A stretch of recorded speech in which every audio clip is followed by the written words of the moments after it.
समझना है। प्रश्न है, तुम बच्चों का प्रभाव कब निकलेगा और अभी तक किस शक्ति की कमी है? दो प्रश्न है इसमें। तो बाबा ने उत्तर दिया कि जब योग मजबूत होंगे तब प्रभाव निकलेगा। आप जब योग में मजबूत होंगे तो आपका प्रभाव निकलेगा। आपके संकल्पों में बहुत ताकत है। बाबा कहता है हर बच्चे के संकल्प में बहुत ताकत है। ईश्वर की याद में रहेंगे तो ये सब कार्य आसान है। अभी वह जौहर नहीं है, याद से ही शक्ति मिलती है। इसको भेज दो कुंडी ला। बाबा ने कहा कि याद से ही शक्ति मिलती है।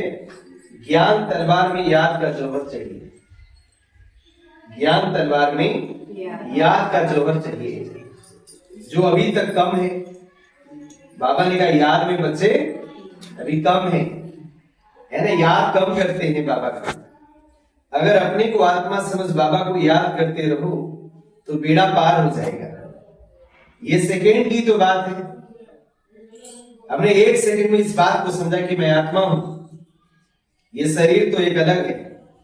इस चोले को धारण करने वाली मैं शक्तिशाली आत्मा हूं, और मुझ आत्मा का निज धाम जो है वो परम धाम है, जहां की मैं रहवासी हूं, जहां बाबा का घर है, वहीं की रहने वाली हूं। और इस संसार में जब आई हूं, मुझे ड्रेस मिला है, इसको पार्ट प्ले करना है इसके द्वारा, और फिर वापस घर जाना है। और बाबा ने कहा अच्छे से अच्छा जब करोगे नई दुनिया में ऊंचा पद प्राप्त होगा, है ना। सेकेंड की बात है।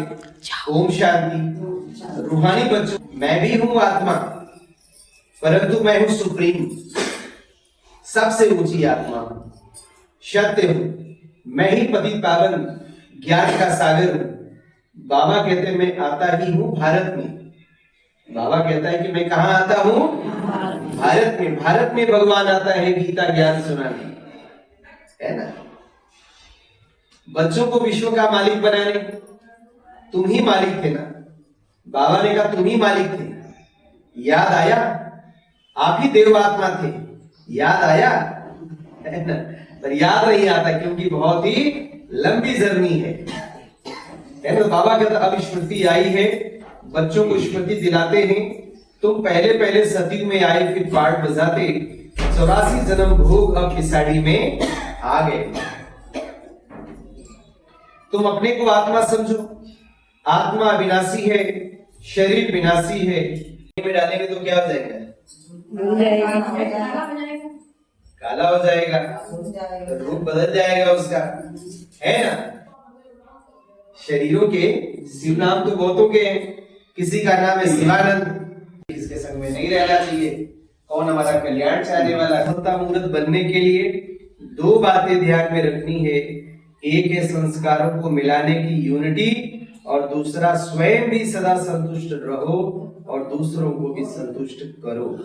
सदा एक दो में स्नेह की भावना से, एक दो में स्नेह की भावना से, श्रेष्ठता की भावना से संपर्क में आओ, ये दोनों सर्टिफिकेट मिल जाएंगे। फिर आपकी प्रैक्टिकल जीवन